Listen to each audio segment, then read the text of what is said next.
Les années de sang, mon dernier livre, est le 36e d'une longue série. C'est le 8e paru chez l'Harmattan, et je pense que c'est mon livre le plus important.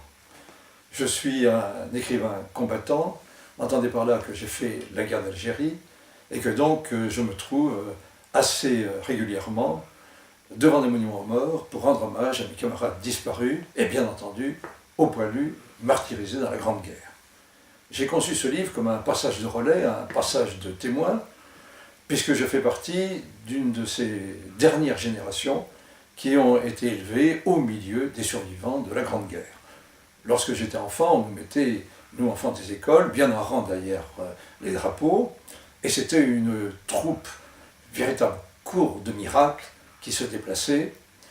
Il y avait les gueules cassées qui nous faisaient très peur, les unijambistes avec leurs pilons en bois qui râpaient le sol, les manchots, les borgnes qui avaient un bandeau sur l'œil, comme les pirates de nos livres d'aventure, et toutes ces troupes se déplaçaient très très lentement, car ils avaient tous été plus ou moins gazés, et pour tout dire, ils toussaient et crachaient beaucoup. Mon livre se passe dans un petit village qui s'appelle Feysen, un village du Lot, au-dessus de Figeac. C'est un livre à la première personne, car le récit est mené par le grand-père, car notre famille est dans cette région depuis le XVIe siècle. Le grand-père, Médéric Estagnier, a été enterré vivant à la ferme Beauséjour. Heureusement, quelques instants plus tard, un deuxième obus l'a redéterré, dans un sale état bien entendu, mais enfin il était survivant, et il est devenu maire de son village de 1935 à 1944. Les gens du village ont été merveilleux, ils m'ont confié beaucoup de souvenirs, des lettres revenues du front, des testaments, et ce testament qui venait des tranchées, je peux dire que tous ceux qui ont écrit les testaments ont été tués. Dans les archives de la mairie, il y avait également de nombreux documents, en particulier une correspondance avec la Croix-Rouge pour savoir si ceux qui avaient disparu étaient morts ou prisonniers.